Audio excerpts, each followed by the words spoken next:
चलिए बात करते हैं 2025 डीएलएड द्वितीय सेमेस्टर। ठीक है, विषय आपका वर्तमान भारतीय समाज और प्रारंभिक शिक्षा। एग्जाम में इसी में ज्यादा बैक लगता है, तो देखिएगा इसको पढ़ना ऐसा पढ़ो कि आप एकदम याद हो जाए। तो चलिए पहला क्वेश्चन हम लेके आए हैं, खेल विधि के जनक कौन है? तो खेल विधि के जनक कौन है? प्रावेल महोदय हैं। ये आपका इंपॉर्टेंट क्वेश्चन है, ये एग्जाम पक्का ही आएगा। अगला क्वेश्चन की मैं बात करता हूँ, अभ्यास एवं आवृत्ति विधि के जनक कौन है? तो पेस्टोलॉजी है। ठीक है, इनको भी याद रखना, ये भी पक्का आ सकता है। अगला क्वेश्चन है तीसरा नंबर, किस दार्शनिक ने कहा है अध्यापक सही चरित्र का आध्यात्मिक प्रतीक है? ये है जेंटिल ने कहा था। ठीक है, अगले आदर्शवादी शिक्षा का प्रमुख उद्देश्य क्या है? तो आत्मा अनुभूति है। ठीक है, तो याद रखिएगा, ये भी आ सकता है एग्जाम। देखिएगा क्वेश्चन नंबर 5 पर बात करते हैं, प्रयोजनवादी शिक्षा का मूल उद्देश्य क्या था? तो देखिए प्रयोजनवादी शिक्षा का मूल उद्देश्य बालक का समाजीकरण करना था। ठीक है, तो ध्यान देना। अगला क्वेश्चन, छठवां क्वेश्चन, तर्क विधि के जनक कौन है? तर्क विधि के जनक कौन है? हीगल महोदय हैं। कौन से महोदय हैं? हीगल महोदय। ठीक है, तर्क विधि के जनक। अब अगला बात करें तो निर्देशन विधि के जनक कौन है? ये है हर्बार्ट। ठीक है, अगला क्वेश्चन की मैं बात करूं, निगमन एवं आगमन विधि के जनक कौन है? अरस्तु महोदय हैं। याद रखना, ये इंपॉर्टेंट क्वेश्चन मैं बता रहा हूं, इसमें से आपको 2-3 नंबर पक्का आएगा। ठीक है, चलिए 9वां क्वेश्चन लेके आए हैं, संवाद विधि के जनक कौन है? तो आप देख सकते हैं प्लेटो महोदय हैं। चलिए अगला क्वेश्चन देखते हैं 10वां, प्रश्न विधि के जनक कौन है?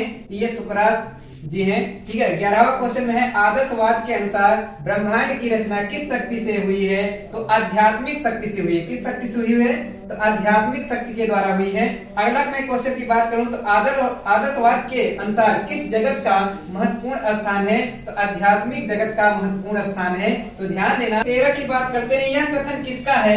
शिक्षा का उद्देश्य पूर्ण मानव विकास है। तो यह है पेंटर महोदय का है। चलिए आगे बात करते हैं, शिक्षा मनुष्य की जन्मजात शक्तियों का संतुलित स्वाभाविक व प्रगतिशील विकास है। यह कथन किसका है? तो यह है पेस्टोलॉजी का। ठीक है, अगला मैं बात करता हूँ 15 नंबर, नैतिकता सिखाई नहीं जा सकती किंतु बीमारी की तरह उसे केवल पकड़ा जा सकता है। यह कथन किसका है? तो स्टारबक महोदय का है। ठीक है, तो चलिए अगले को, चलिए 16वें क्वेश्चन पर मैं बात करता हूँ, शिक्षा का उद्देश्य बच्चों के अच्छे आचरण की शिक्षा देना है। यह कथन किसका है? तो हर्बर्ट स्पेंसर का है। ठीक है, इन्होंने ही बोला था कि शिक्षा का उद्देश्य बच्चों को अच्छे आचरण की शिक्षा देना है। ठीक है, अगला है क्वेश्चन 17 नंबर, चरित्र की स्थापना करना विद्यालय शिक्षा व अनुशासन का मुख्य उद्देश्य है। यह कथन किसका है? ये जॉन डेवी साहब का है।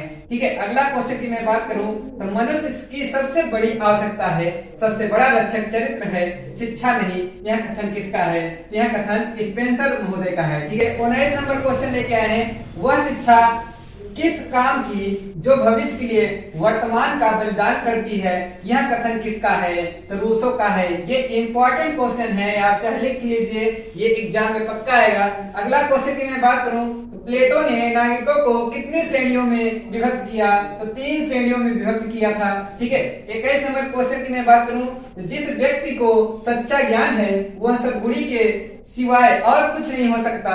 यह कथन किसका है? ये सुकरात महोदय का है। ठीक है, इसका है सुकरात महोदय का है। चलिए अगले क्वेश्चन की, चलिए 22 क्वेश्चन नंबर है। ठीक है, शिक्षा का उद्देश्य है अपने छात्रों को राज्य, देश व ईश्वर के प्रति वफादार बनाना। यह कथन किसका है? तो गांधी जी महोदय जी का है। ठीक है, गांधी जी का है। अगला 23 नंबर क्वेश्चन देखते हैं, प्राथमिक शिक्षा का प्रथम आयोग किसे कहा जाता है? किसको कहा जाता है? हंटर कमीशन को कहा जाता है। ठीक है, 24 नंबर क्वेश्चन की मैं बात करूं तो ज्ञान प्रगति है।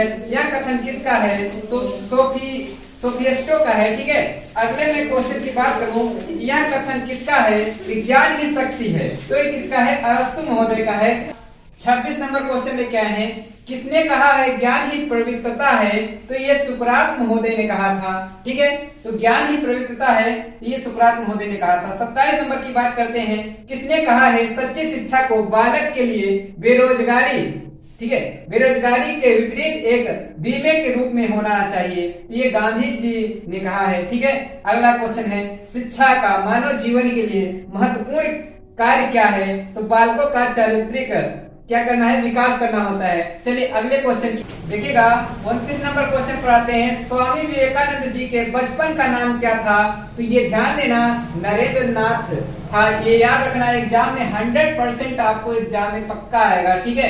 अगले क्वेश्चन की मैं बात करूं तो विश्व जनसंख्या दिवस कब मनाया जाता है? तो 11 जुलाई को मनाया जाता है। अगला मैं बात करूं तो बौद्ध शिक्षा क्या है? तो चरित्र का निर्माण एवं मोक्ष की प्राप्ति ही बौद्ध शिक्षा कहलाता है, ठीक है। तो अगला क्वेश्चन की मैं बात करूं, NCERT ने कितने मूल्यों का स्वीकार किया है? तो ये है 83 मूल्यों को सूचीबद्ध किया है, ठीक है। तो चलिए 33 नंबर पर बात करते हैं, बौद्ध कालीन शिक्षा का मुख्य उद्देश्य क्या था? तो प्रमुख उद्देश्य इनका क्या था? मोक्ष था, ठीक है, मोक्ष था। अगला नंबर बात करते हैं 34 नंबर, डाइट का पूरा नाम क्या है? जिला शिक्षा एवं प्रशिक्षण संस्थान है, ठीक है। डाइट का पूरा नाम क्या है? ये है, ठीक है। 35 नंबर, NPRC का पूरा नाम क्या है? तो न्याय पंचायत संसाधन केंद्र है, ठीक है। तो अगर वीडियो अच्छा लगे तो